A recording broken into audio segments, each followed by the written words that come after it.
Welcome back to Frindle. This is Chapter 10, Freedom of the Press. Judy Morgan was a reporter for the Westfield Gazette, the local newspaper. The Westfield was a quiet little town. There was the occasional burglary, the teenagers got rowdy once in a while, and there was some shouting at the town council or the planning board now and then. But mostly things were calm and orderly in Westfield. And every Thursday, the Westfield Gazette proved it.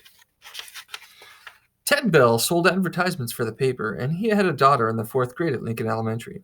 He told Judy that a bunch of 5th graders were making trouble and were not obeying teachers anymore. That there was something about a secret code word they were all using. And half the students had been kept after school one day last week, including his own little girl. The only other story Judy was working on was about 18 new trees that were going to be planted along East Main Street. The trees could wait. This thing at the elementary school sounded like a real story. So Judy Morgan showed up at Lincoln Elementary School at 3 o'clock the day after Miss Chatham had been to visit Nick's parents. The sign at the door said all visitors must report to the office, and she did. On the bulletin board outside the office, Judy saw Miss Granger's notice about the punishment for using the word frindle. She stepped back 2 paces, aimed her camera at the notice, and snapped a photo. She read the notice once more and then stepped into the office. Miss Freed, the school secretary, looked up and smiled. "May I help you?" "Yes, I'm sure you can. My name is Judy Morgan, and I work for the Westfield Gazette. I'd like to know about the poster outside the office. The one about this word frindle. Who should I talk to?" Miss Freed stopped smiling. She was sick and tired of anything to do with that word. For the past week, her phone had been ringing off the hook. If it wasn't a parent complaining about a child who had to stay after school, it was someone from the school board trying to get in touch with Miss Chatham or Miss Granger. Miss Freed pursed her lips and narrowed her eyes. She said, "You'll have to speak to the principal. Let me see if Miss Chatham is free." She was. There wasn't a principal alive who won't find the time to talk to somebody from the local newspaper. The reporter was invited into Miss Chatham's office. Judy noticed right away that the principal was not comfortable talking about this stuff. When asked about the poster outside the office door, Miss Chatham laughed and said, "Oh, that? It's nothing, really. Some kids have been playing a prank, and it was time to put a stop to it." The principal's laugh sounded phony to Judy Morgan. "And did that notice put an end to the prank? I heard a lot of children were kept after school last week. Would you tell me a little about that? Parents would like to know what's going on."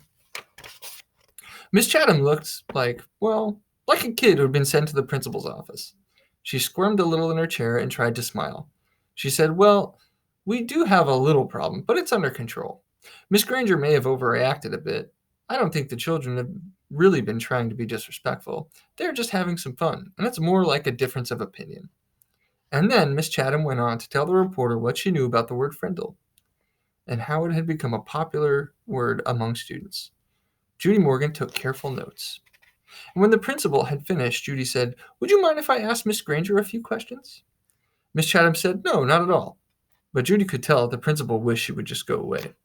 What could she say, though? Miss Chatham couldn't very well keep the reporter away from Miss Granger because, after all, America is a free country with a free press.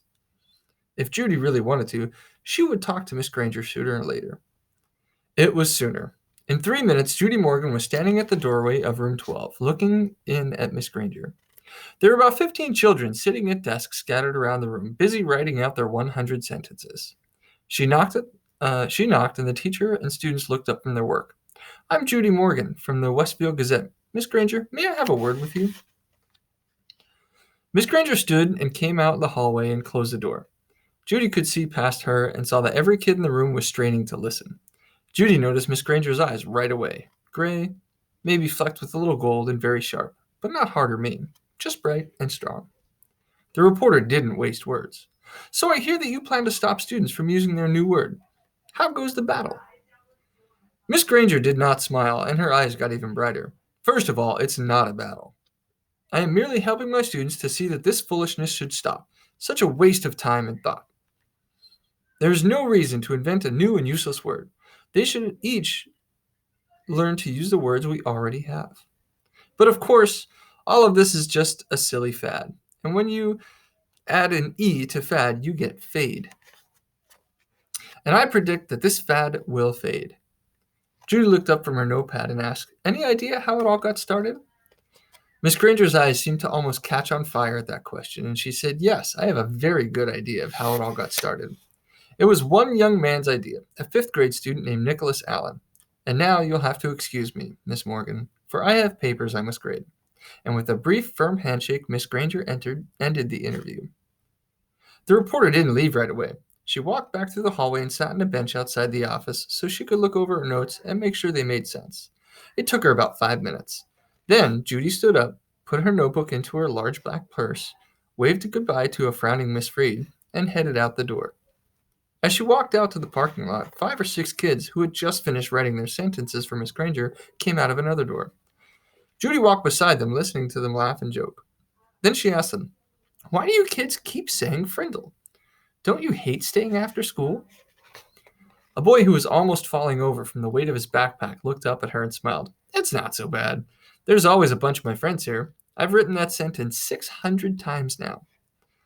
And the kids said that Miss Granger didn't even look at her punishment papers anymore. They were sure, because where you were supposed to write, "I am writing this punishment with a pen," everyone was writing the word Frindle every fourth or fifth sentence, and Miss Granger hadn't said anything. One girl bragged that she had written the word Frindle 45 times on her sheets today. She grinned and said, "That's a new record." "And this boy named Nick," Judy asked, "he has to stay after school too?" The kids giggled, and a tall boy with reddish-brown hair and glasses said, "Miss Granger has kept Nick after school so much that everyone thinks she wants to adopt him." The reporter smiled and said, "Do you think I could find Nick and talk to him this afternoon?"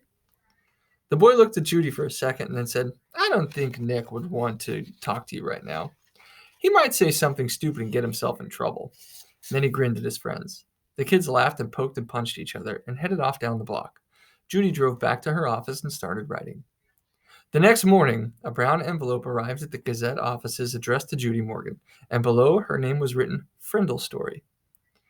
When Judy opened it, there was a class picture, the 5th grade at Lincoln Elementary School. Miss Granger and the 6 other teachers were standing at the ends of the rows, and the kids were dressed neatly, hair all combed. But there was something odd about this picture. The reporter looked closely and saw that each kid was holding up a pen, and each little mouth was puckered in the same way. She was puzzled for a second, but then she softly, "Of course, they're all saying Frindle." Written on the back of the picture in neat cursive was 3rd row, 5th from left. Judy looked at the picture, and there she saw the same grinning red-haired boy with glasses that she had talked to in the school parking lot yesterday. She chuckled and said, "Well, well, well. Pleased to meet you, Mr. Nicholas Anderson." Tune in next time.